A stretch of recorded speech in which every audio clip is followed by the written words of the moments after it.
ওর সাথে একটা মেয়ে। আমি তখন আচমকা হয়ে যাই যে ওকে অতদিন পরে দেখছি, তাও একটা মেয়ের সাথে। আমার মাথায় কাজ করছিল না। আমি তখন ওর সামনে যাই, যে আমি বলি যে এই মেয়েটা কে। আসসালামু আলাইকুম, আমি আখি ইসলাম। আমার বাসা গাজীপুর চৌরাস্তা। তো আমি একটা ছেলেকে অনেক ভালোবাসতাম। তো ছেলেটা আমাকে পছন্দ করতো না, কিন্তু ওকে আমি অনেক ভালোবাসতাম। তো ছেলেটা আমাকে একদিন ও আমাকে ব্যবহার করতে চেয়েছে। তো আমি এটা বুঝতে পারিনি। ওকে আমি অনেক ভালোবাসতাম মন থেকে। একদিন ও আমাকে বলল চলো ঘুরতে যাই। তো আমি ওর সঙ্গে ঘুরতে গেছি। আমি তো জানি না যে ও আমার সঙ্গে এরকম ভাবে মিথ্যা অভিনয় করবে। ও আমাকে কখনো পছন্দই করছে না। ও শুধু আমাকে ইউজ করতে চেয়েছিল।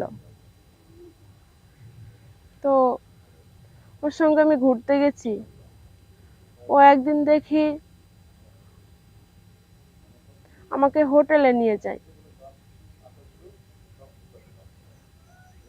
তাও আমি সেটা বুঝতে পারিনি। ও আমার সঙ্গে অনেক কিছু করে ফেলছে, আমাদের শারীরিক সম্পর্ক হয়েছে ওখানে। তারপরে আমরা ওখান থেকে চলে আসি। তারপর থেকে ও আমার সঙ্গে আর কোনো যোগাযোগ করার চেষ্টা করে নাই, বা ওকে আমি অনেকবার ফোন দিয়েছি, ও আমার ফোন বন্ধ করে রাখছে।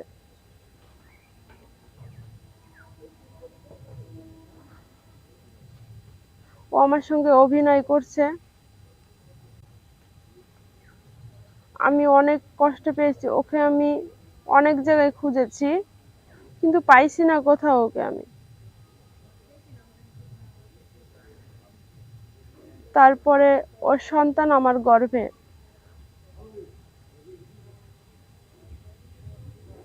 কি করব এখন? তারপরে আমার বাবা মা জেনে যায় যে আমার গর্ভে সন্তান।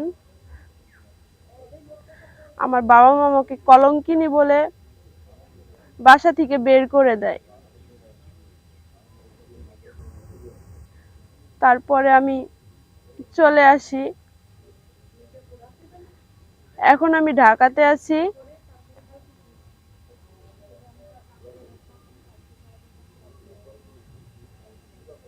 একটা হোটেলে কাজ করতেছি। তার দেখা আমি এখনো পাইনি।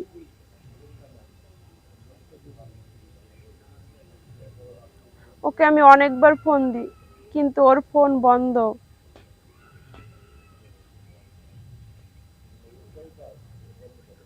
আমি ভাবি নাই যে ও আমার সঙ্গে এরকমটা করবে।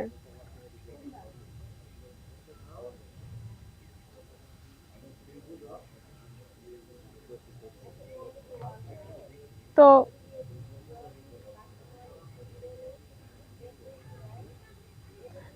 একদিন হঠাৎ করে দেখি ওর সাথে একটা মেয়ে। আমি তখন আচমকা হয়ে যাই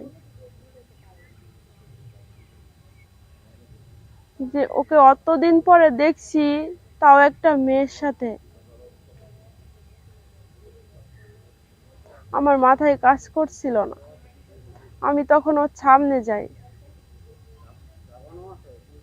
যে আমি বলি যে এই মেয়েটা কে। ও আমারে কয় আমার ওয়াইফ। আমি বললাম মানে কি? ও তোমার ওয়াইফ হলে আমার গর্ভে যে তোমার সন্তান, এটার কি হবে? ও আমাকে অস্বীকার খায়।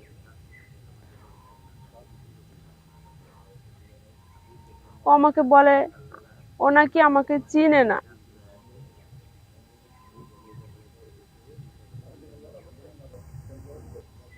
আমি তখন আরো ভেঙে পড়ি।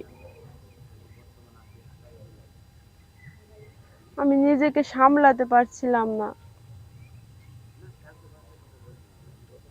যে আমি কি করব।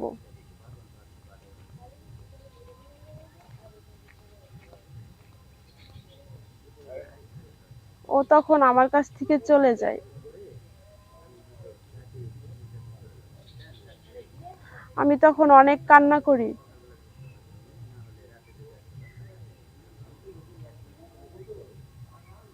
যে আমি কি করেছি, একটা ছেলেকে এতটা বিশ্বাস করে কি ভুল কাজ করছিলাম।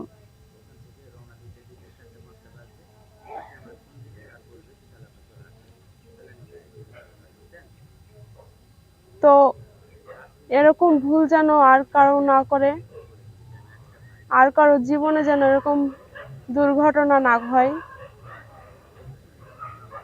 আমার মতো এরকম বিপদে যেন কোনো মেয়ে না পড়ে।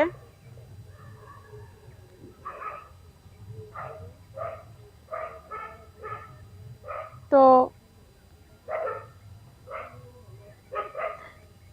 আর কি বলবো, আর কিছু তো বলার নাই।